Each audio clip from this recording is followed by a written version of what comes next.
Bismillahirrahmanirrahim. Assalamualaikum warahmatullahi wabarakatuh. Alhamdulillah wa syukurillah wa salatu wassalamu ala sayyidina Muhammadin sallallahu alaihi wasallam, amma ba'd. Alhamdulillah, luar biasa pada sore hari ini Bapak Ibu sekalian. Kita buka puasa bersama, berjamaah, salat berjamaah, yasinan berjamaah, kemudian barusan juga kita menyeru kekasih kita, junjungan kita, keharibaan kita Nabi Muhammad sallallahu alaihi wasallam. Orang yang tidak tersentuh dengan suara-suara spiritual seperti tadi, jangan sampai hati yang bersangkutan kering. Inilah yang di dalam ilmu tasawuf disebut dengan simaan, Bapak Ibu.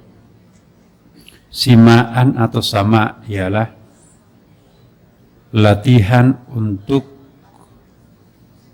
memperbaiki kualitas telinga batin kita. Yang sering kita perdengarkan adalah merawat mata batin. Padahal yang tidak kalah pentingnya sesungguhnya adalah merawat telinga batin. Panca indera yang paling pertama aktif, telinga. Panca indera yang paling terakhir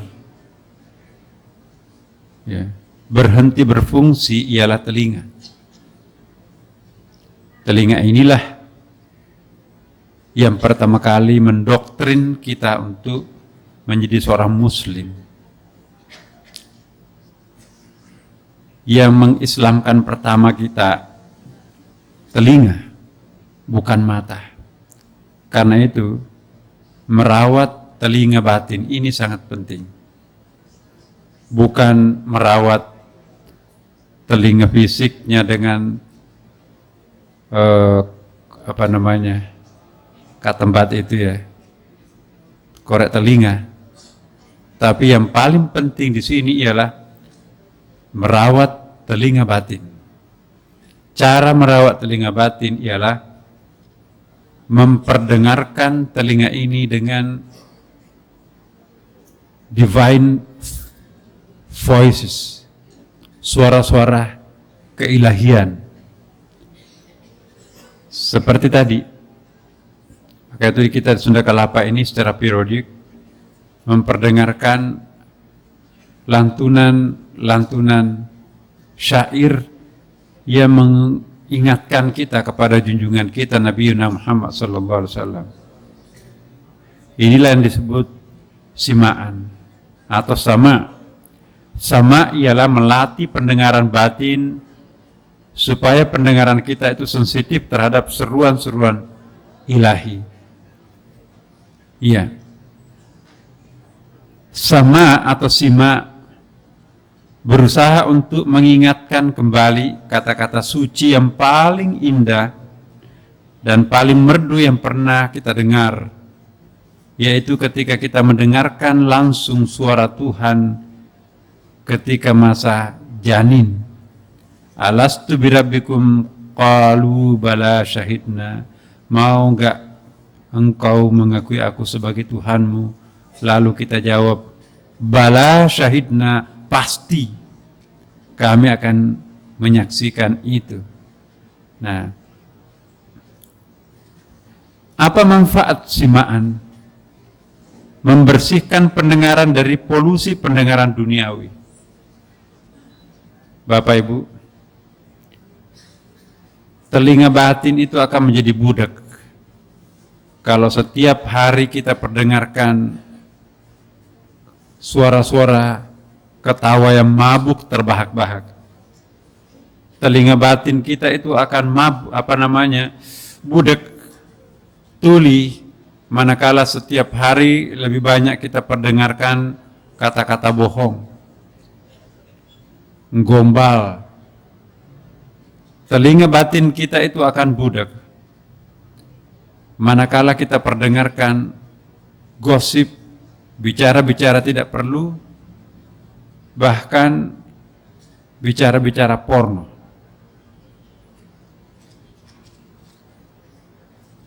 Nah, apa yang kita lakukan barusan, termasuk mengapa kita diharuskan menjawab suara azan, Bapak Ibu.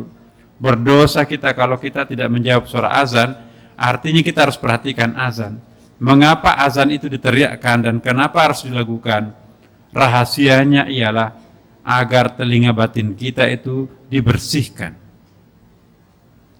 Mengapa kita harus membaca Al-Quran? Kita perdengarkan pada diri kita sendiri ayat-ayat suci Al-Quran. Telinga yang tidak pernah menyimak Al-Quran, maka telinga batinnya orang itu akan kering. Nah, mendengarkan suara-suara menakjubkan seperti tadi, Bapak Ibu, mungkin sama efeknya kalau 10 kali kita mendengarkan ceramah biasa.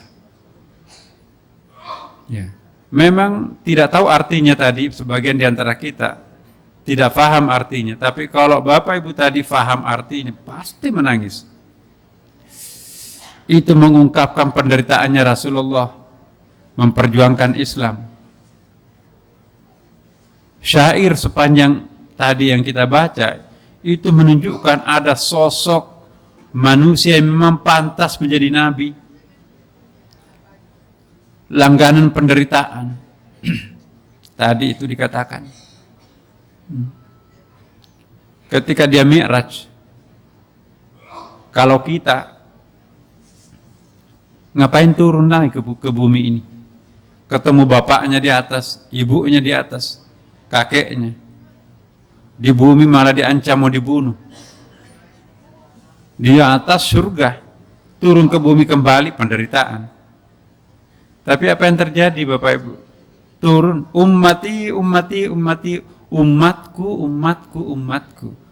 Dia meninggalkan surga, dia meninggalkan keluarga terdekatnya, istrinya yang baru meninggalkannya, Khadijah, anak laki-lakinya Ibrahim, semua ketemu di atas sana itu.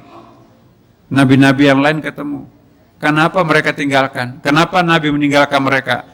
Kenapa? Karena demi kita. Seandainya Rasulullah nggak turun waktu Mi'raj, nggak ada Sunda Kelapa. Nah, kita di sini hadir untuk mengenang jasa, mengenang luar biasanya Rasulullah. Ya, subhanallah. Seperti yang pernah saya sampaikan, kalau kita memanggil namanya Nabi Muhammad dengan penuh kerinduan, maka rohnya Rasulullah hadir di tempat ini, Bapak Ibu. Mengapa tadi kita berdiri, Bapak? Saya sering mengatakan, sebagai lil hurmah, masa kepala negara memasuki ruangan, hadirin dimohon berdiri, cuman kepala negara Indonesia. Ini Rasulullah. Ya. Semua jagat raya tahu siapa Rasulullah, hadir di tengah-tengah kita di sini. Masa kita tidak memberikan penghormatan? Saya yakin Bapak Ibu kalau punya feeling spiritual yang tinggi, yang dalam, hari ini malam Jumat ini dengan pembacaan syair-syair tadi, Rasulullah hadir di tengah-tengah kita di sini.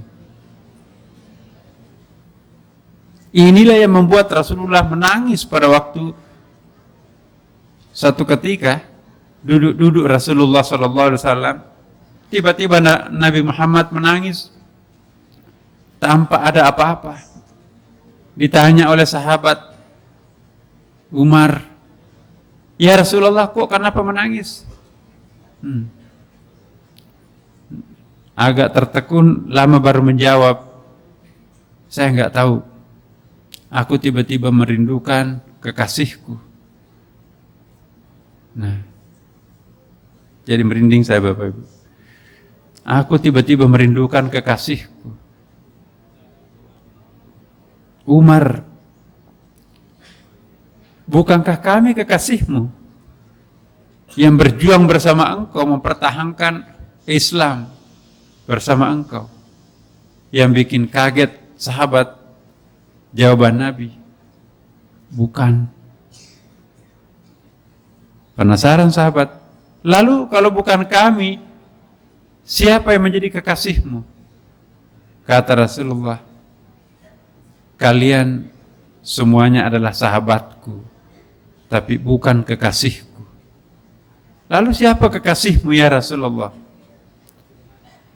Terus terang Nabi menjelaskan, kekasihku ialah mereka yang akan hidup jauh dari kota kelahiranku di Mekah dan jauh dari kurun waktu kelahiranku sekarang.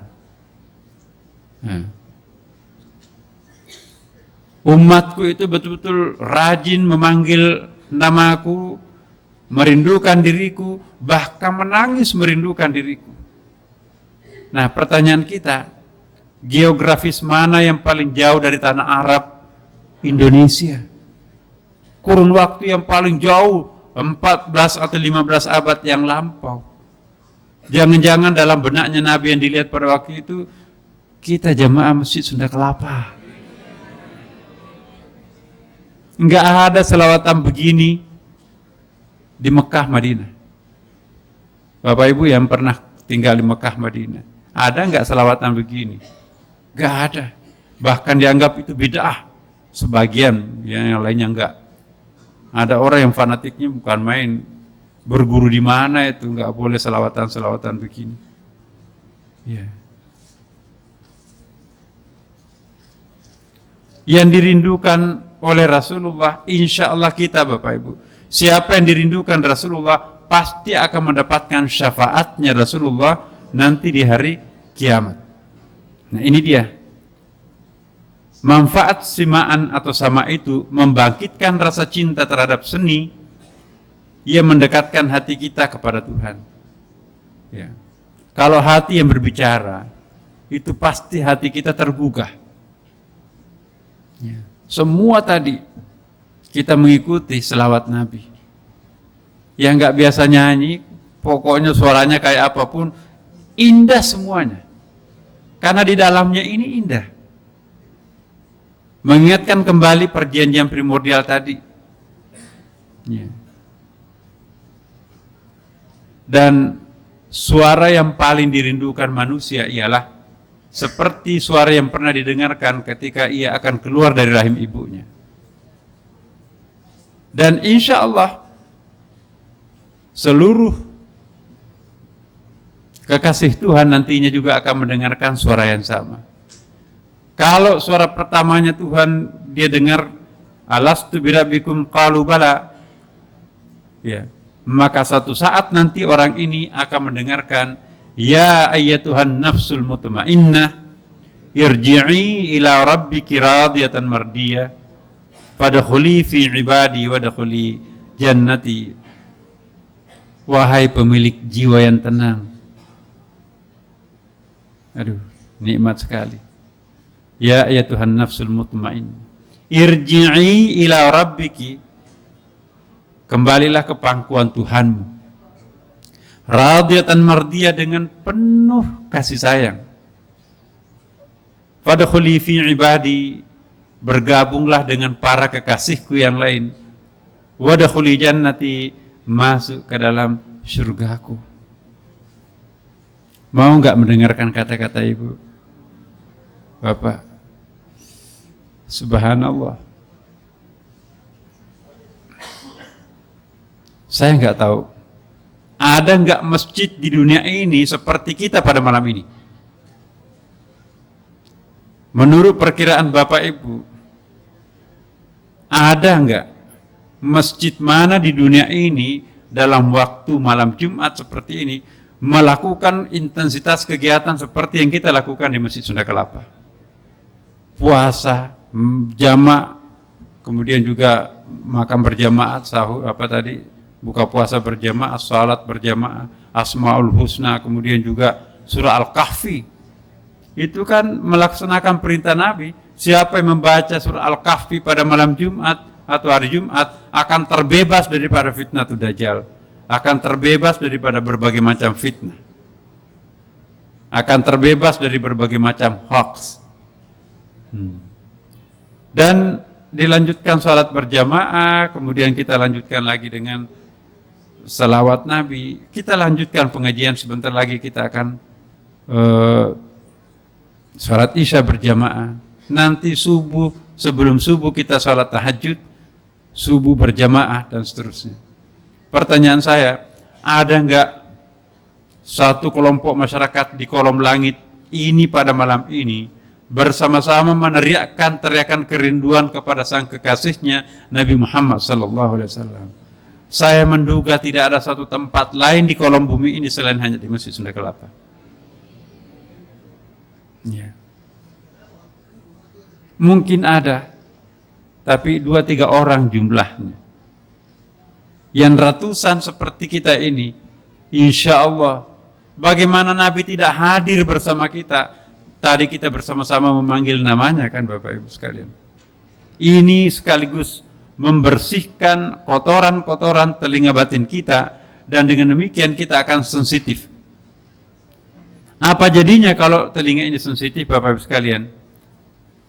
Ya, bunyi-bunyi musik yang lembut, indah dan halus yang mengetuk dinding-dinding kalbu, yang bisa memberikan rasa senang dan tenang, kemudian yang bersangkutan semakin jatuh cinta kepada Tuhan atau Nabi Muhammad SAW. Jika telinga batin sensitif, maka semua bunyi-bunyian yang dinikmati dan menenangkannya bersama Tuhannya. Kalau telinga batin kita ini bersih Bapak Ibu sekalian,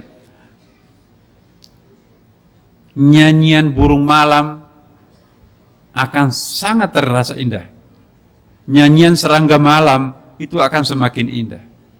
Apapun yang didengarkan oleh telinga ini, kalau telinga ini bersih, gesekan dedaunan itu akan seperti lagu instrumental yang sangat indah.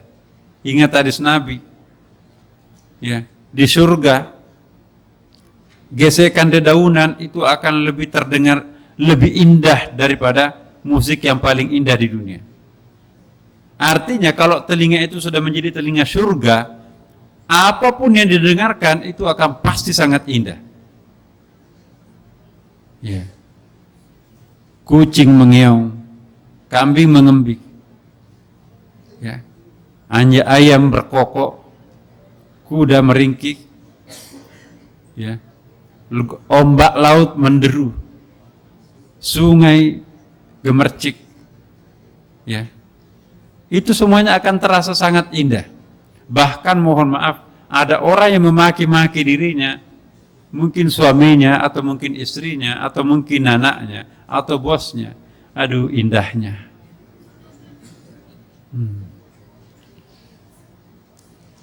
Semua akan terasa indah. Atau paling tidak, kalau dia tidak terasa indah, dia tidak mempan. Iya. Aduh, kasihan deh. Alhamdulillah, bukan saya yang menyuarakan kata-kata itu.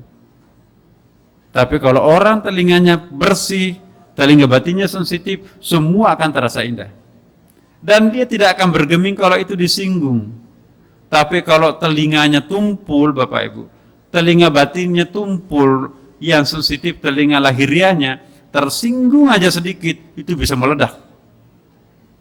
Bahkan gemetar itu kalau marah itu.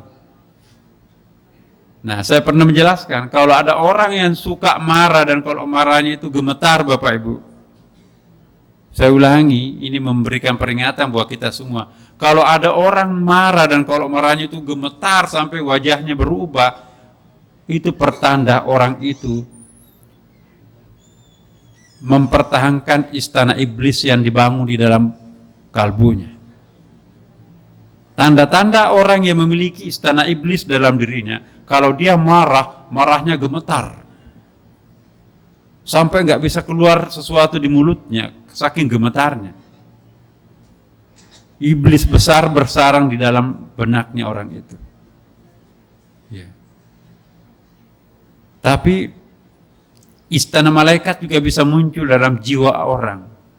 Tanda-tandanya, jika dia tidak tersinggung pada saat ia disinggung, jika dia menangis pada saat ia mendengarkan lantunan-lantunan ayat suci atau salawat Nabi, itu artinya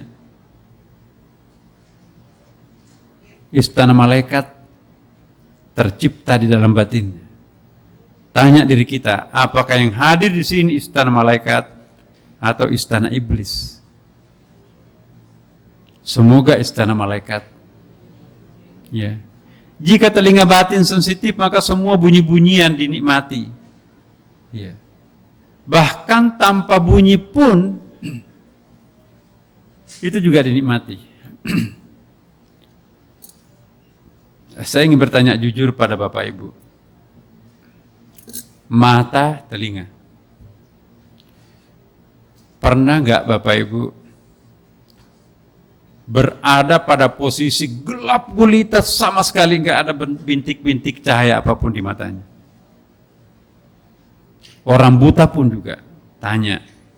Coba Bapak Ibu pejamkan matanya, pejamkan sepejam-pejamnya itu. Apakah yang terlihat adalah kegelapan? Matikan lampu semuanya pun di tengah gua yang sangat dalam pun orang tidak pernah melihat kegelapan mutlak Bapak Ibu. Selalu ada bintik kuning cahaya di pelupuk matanya.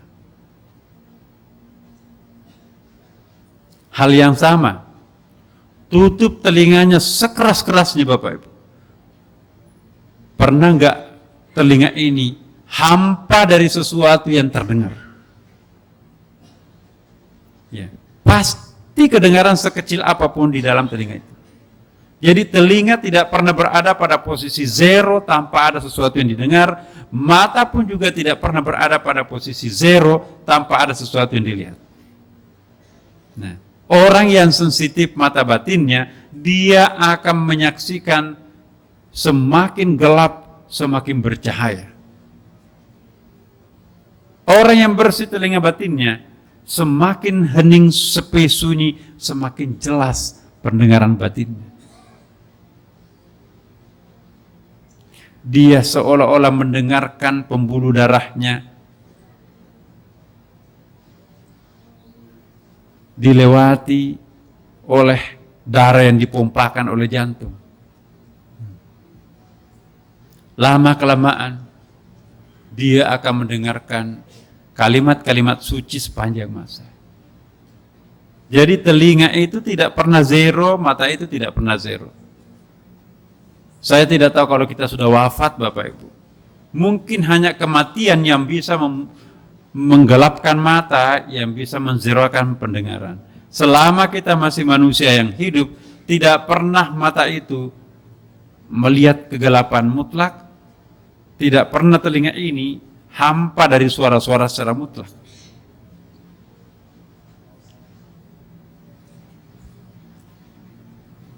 Benar nggak ini pernyataan Bapak Ibu? Siapa di antara kita di sini tutup matanya sama sekali nggak melihat apapun? Pasti ada kuning-kuning, warna-warni di dalam pelupuk mata itu kan. Orang buta pun juga sama.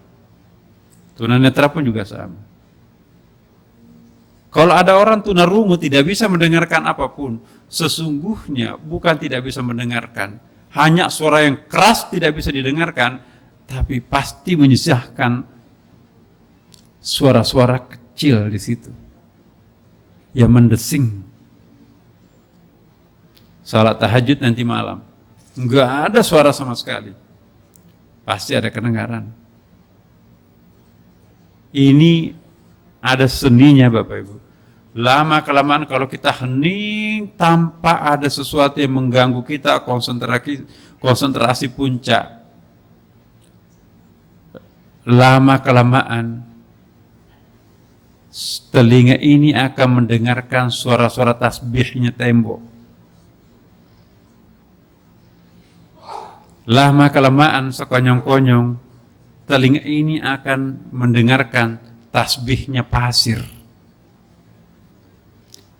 Kalau dikasih sound, pembesaran suara, pasir itu bisa takbir. Ada hadisnya kan Bapak Ibu. Nabi memungut 7 pasir, taruh di telapak tangannya. Utsman pernah mendengarkan pasir bertasbih. Tidak pernah ya Rasulullah. Berarti telinganya Rasulullah mampu mendengarkan segala sesuatu itu bertasbih. Atas izin Allah Nabi mengambil 7 butir pasir itu. Kira-kira pasir yang sebesar kacang tuh. Kacang apa itu? Kacang hijau. Pasir-pasir seperti itu yang mengisi masjidnya Nabi. 7 butir pasir itu ditaruh di telapak tangan. Dengar Utsman? Enggak dengar. Coba dempetkan di telinganya. Oh iya Rasulullah, seperti suara-suara lebah. Kata Rasulullah, itu bukan suara-suara lebah, itu tasbihnya pasir itu.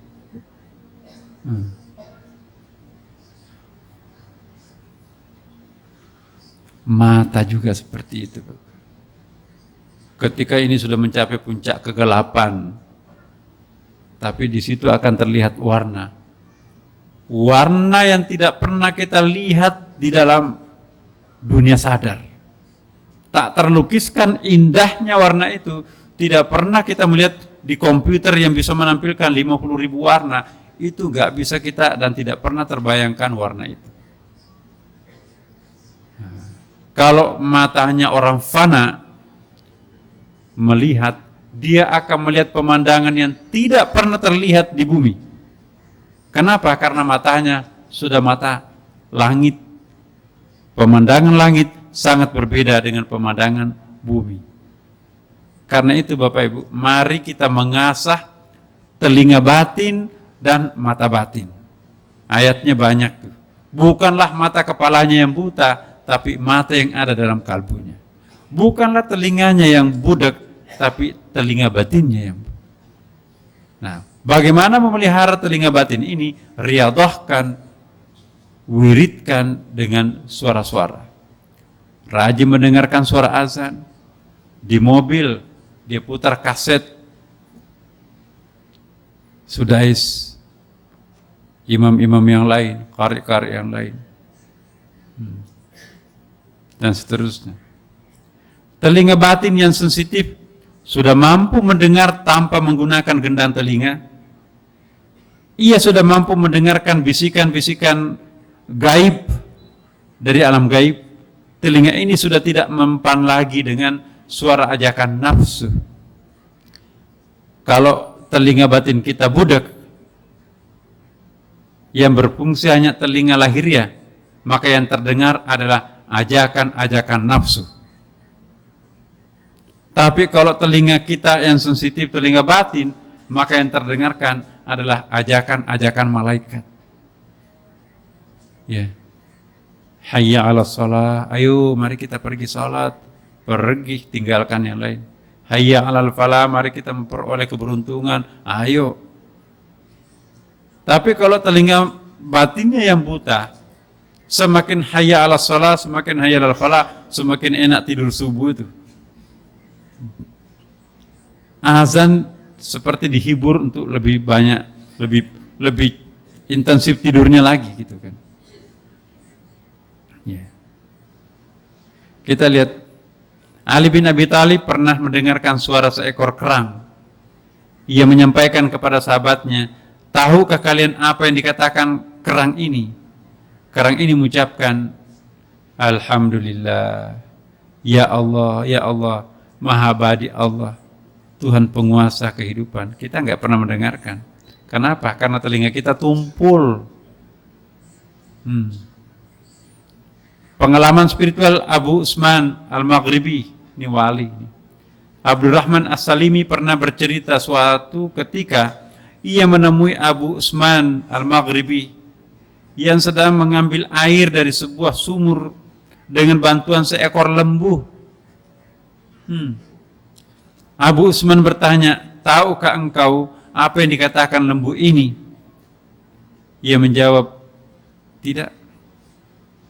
Lalu Abu Utsman menjelaskan, lembu ini mengatakan, Allah, Allah, Allah. Hanya kita tidak paham bagaimana bahasanya binatang. Hanya telinga kita tidak sensitif. Ya.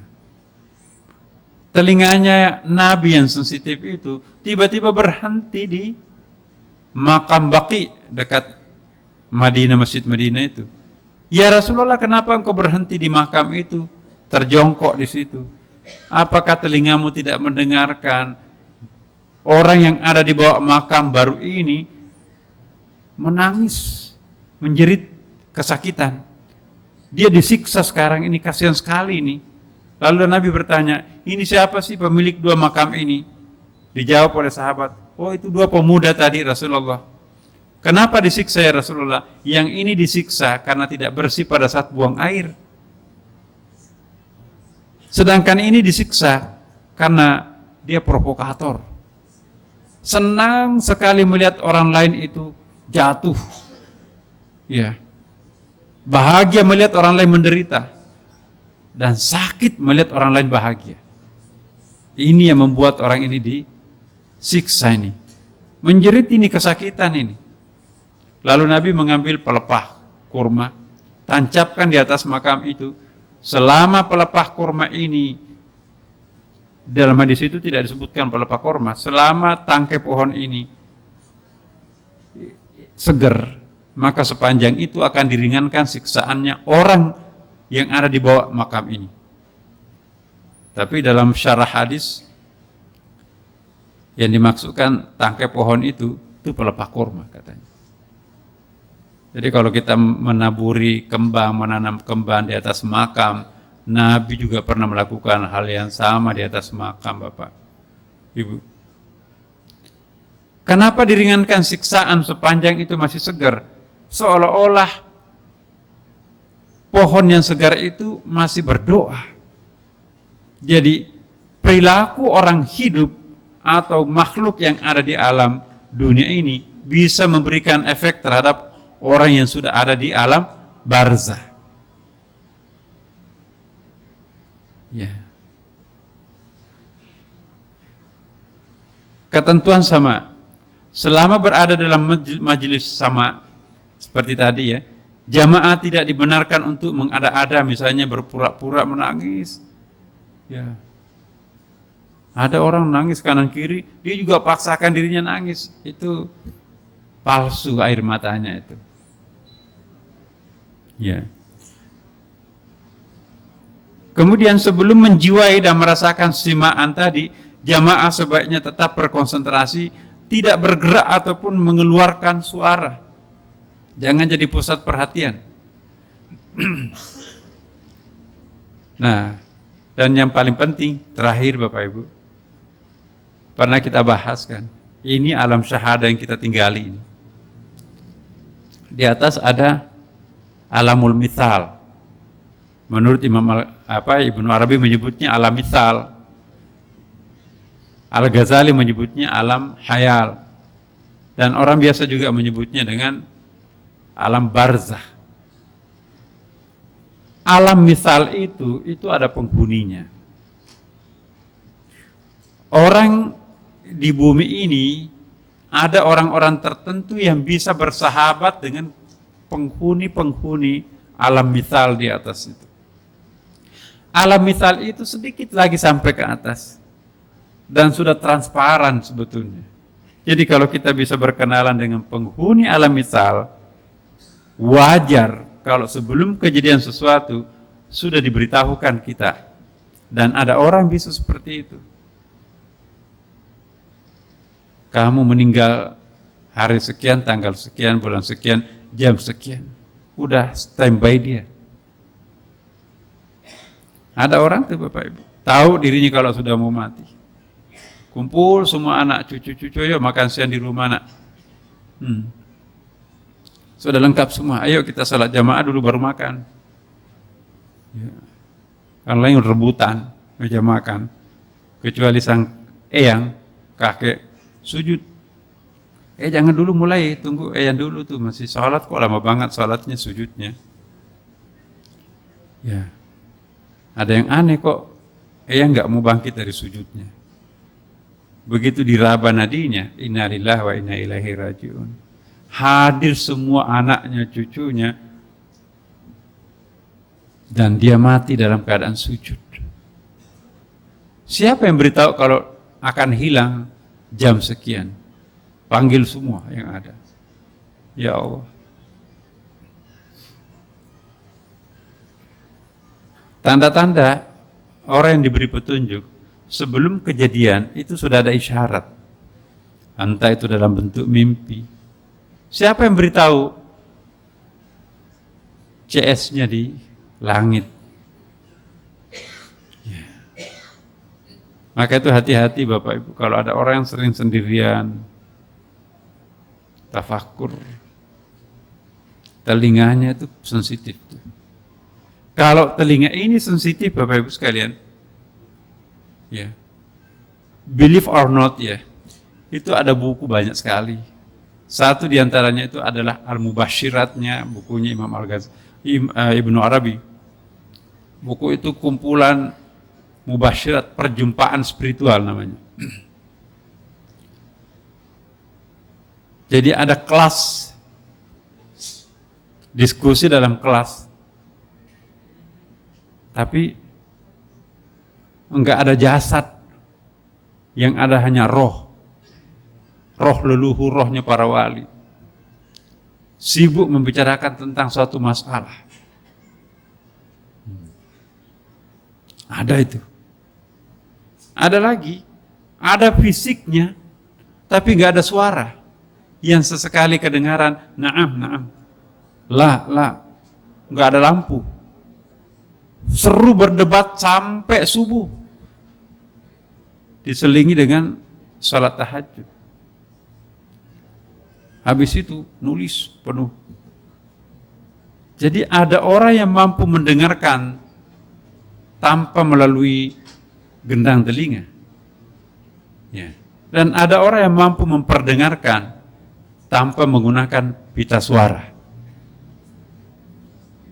Nah, antara lain yang sangat terkenal itu siapa bukunya ini? Ibnu Rushd juga ada.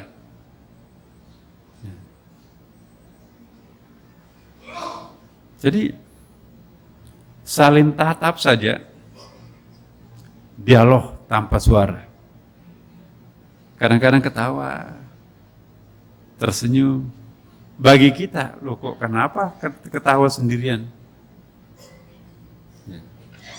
Duduk di kursi sendirian, ketawa, kadang-kadang terbahak-bahak. Naam. Loh, yang kok gila ya? Itu kedatangan tamu. Siapa tamunya? Mungkin Al-Maghfurah 400 tahun yang silam datang menziarahi dia. Ngajar. Dan diantara yang sering datang adalah Nabi Muhammad sallallahu alaihi wasallam. Nabi itu rajin kemana-mana. Kalau mau percaya hadis Bukhari Muslim, itu benar-benar Rasulullah itu masih aktif sampai sekarang. Ya. Ada hadis Bukhari Muslim, siapa yang bermimpi melihat aku benar-benar yang dilihat. Satu-satunya wajah yang tidak bisa dipalsukan oleh iblis, wajahku. Itulah sebabnya Bapak Ibu, ayat-ayat yang berbicara tentang Nabi Muhammad di dalam Al-Quran itu umumnya menggunakan fi'il mudhari'. Fi'il mudhari' itu artinya tensesnya itu present and future, sekarang dan akan datang. Contohnya kama arsalna fikum rasulan minkum yatlu alaikum ayatina, itu ada 4 ayat yang mirip dengan ini. Yatlu alaikum ayatina, jadi sedang dan akan terus mengajar, itu ayatnya tuh. Jadi Nabi Muhammad sedang dan terus akan mengajar, padahal sudah wafat. Fi'il mudhari itu. Wa yuzakkikum, dan sedang dan terus akan membersihkan jiwa-jiwa kalian. Bagaimana caranya? Insya Allah yang ikut selawatan tadi di sini, yang ikut membaca syair-syair selawatan, itu anggaplah sedang dibersihkan oleh junjungan kita. Begitu nanti pulang ke rumah, Masya Allah, makanannya tinggal sepotong tempe, semuanya sudah dihantam oleh keluarga yang lain. Alhamdulillah, untung ada sepotong tempe. Ya, enggak pernah marah. Kenapa? Sudah terbersihkan. Siapa yang membersihkan? Ayat mengatakan, wa yuzakkikum, Nabi sedang dan terus akan membersihkan kalian. Makanya itu Allah memerintahkan, dan Allah bukan hanya memerintahkan, tapi Dia sendiri melakukan. Nah, innallaha wa malaikatahu yusalluna ala nabi. Sesungguhnya Allah, yusalluna itu fi'il mudhari. Artinya apa?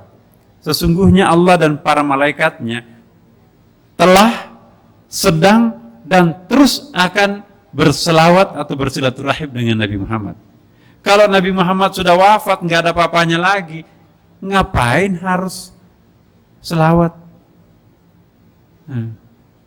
Redundant, mubazir. Tidak hanya sampai di situ.